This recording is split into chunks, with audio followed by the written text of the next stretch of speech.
for what it's worth. This is Democracy Now!, democracynow.org. The War and Peace Report is a return to Naomi Klein, best-selling author of The Shock Doctrine, talking at the University of Chicago on Wednesday about the current economic crisis and the legacy of Milton Friedman.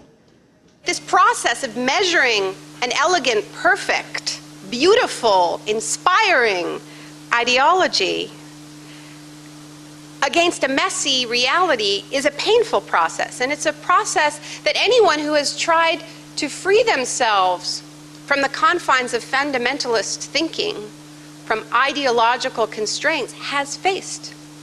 My grandparents, for instance, were pretty hardcore Marxists. In the 30s and 40s, they believed fervently in the dream of egalitarianism that the Soviet Union represented. They had their illusions shattered by the reality of gulags, of extreme repression, hypocrisy, Stalin's pact with Hitler.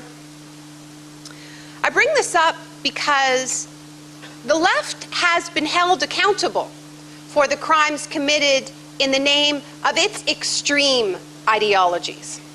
And I believe that it's actually been a very healthy process for the left, one that isn't over, that is continuing.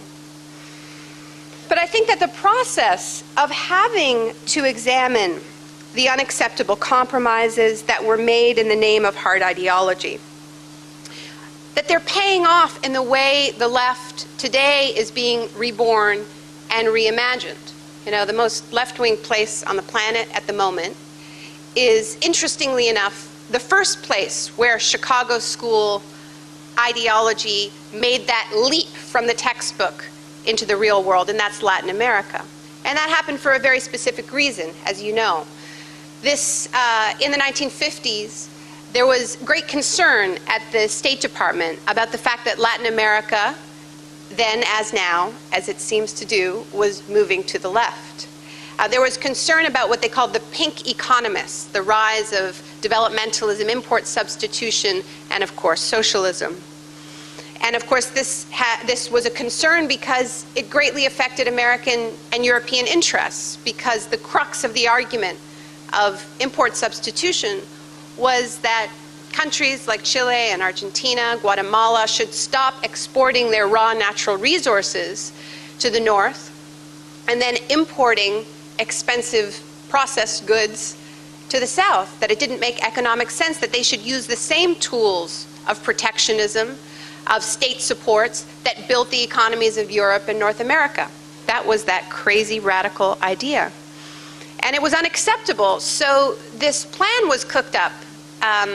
It was between the head of USAID's Chile office and the head of the University of Chicago's economics department to try to change the debate in Latin America, starting in Chile, because that's where developmentalism had gained its deepest roots.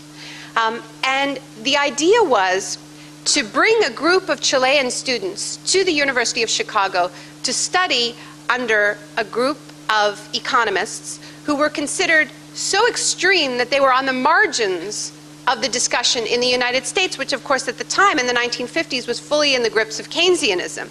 But the idea was that there would be, this would be a battle to a counterbalance to the emergence of left-wing ideas in Latin America, that they would go home and counterbalance the pink economists. And so the Chicago boys were born. And it was considered a success, and the Ford Foundation got in on the funding, and hundreds of Latin American students on full scholarships came to the University of Chicago in the 1950s and 60s to study here, to try to engage in what Juan Gabriel Valdez, Chile's foreign minister after the dictatorship finally ended, described as a project of deliberate ideological transfer, taking these extreme right ideas that were seen as marginal even in the United States and transplanting them to Latin America. That was his phrase. That is his phrase. But today we see that these ideas are reemerging in Latin America. They were suppressed with force, overthrown with military coups, and then Chile and Argentina, Uruguay and Brazil all became to varying degrees laboratories for the ideas that were taught in the classrooms of the University of Chicago. But now, because there was never a democratic consent for this, the ideas are reemerging. But one of the things that's interesting about the new left in Latin America is that democracy is at the very center. And the first thing that Rafael Correa did when he was elected president of Ecuador, for instance, well, the first thing he did was give an interview. They said, "What can we expect of your economic program?" He said, "Well, let's put it this way, I'm no fan of Milton Friedman's." And then he called a constituent assembly. He created an incredibly open political process to rewrite the country's constitution. And that's what happened in Bolivia, and that's what's happened in many Latin American countries, because democracy is being put at the center of these projects, because there has been a learning process of looking at the mistakes that the left has made in the past. The ends justify the means mistakes. So I think all ideologies should be held accountable for the crimes committed in their names. I think it makes us better.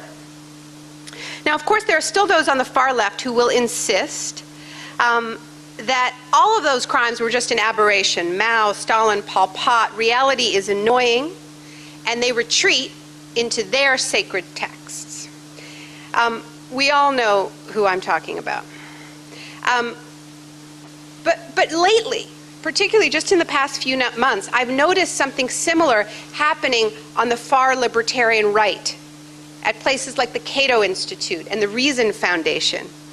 It's a kind of a panic, and it comes from the fact that the Bush administration adopted so much of their rhetoric, the fusing of free markets and free people, the championing of so many of their pet policies.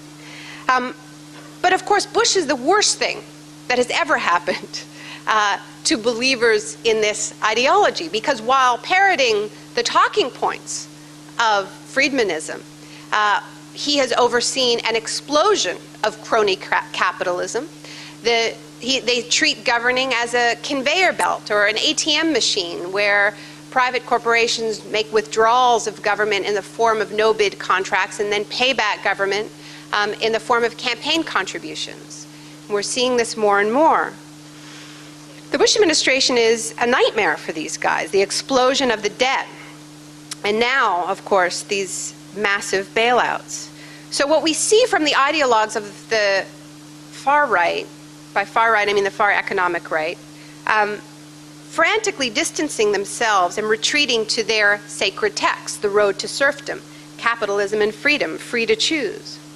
So that's why I've taken to calling them right-wing Trotskyists, because they have this, and mostly because it annoys them, but also because they have this same sort of frozen in time quality. It's not 1917, but it's definitely 1982. Now, the left-wing trots don't have very much money, as you know. They make their money selling newspapers outside of events like this. The right-wing trots have a lot of money. They build think tanks in Washington, D.C., and they want to build a $200 million Milton Friedman Institute at the University of Chicago. Now, this brings up an interesting point. It's an interesting point about the think tanks in general, which has to do with the fact that it does seem to take so much corporate welfare to keep these ideas alive, which would seem to be a contradiction of the core principle of free market ideology. And particularly now in the context of the Milton Friedman Institute. I could see it in the 90s, but now, is the world really clamoring for this? Is there really a demand that you are supplying here? Really? I think this points to a larger issue, and this has come up for me again and again in talking about this ideology, this ideological campaign. Is it really fueled by true belief, or is it just fueled by greed? Because it's not. The thoughts are so very profitable, so they are distinctive in that way. Distinctive from other ideologies. And of course, certainly we know that religion has been a great economic partner in imperialism. This isn't an entirely new phenomenon, but this is a question that comes up a lot. And I think it's very difficult to answer, and it's clear, certainly at this school, that much of it is fueled by belief, by true belief, by falling in love with those elegant systems. But I think we also need to look particularly at this moment, who this ideology benefits directly, economically, keeping it alive in this moment, and how even in this moment, when everybody is saying, this is the end of market fundamentalism, because we're seeing this betrayal of the basic tenets of the non-interventionist government by the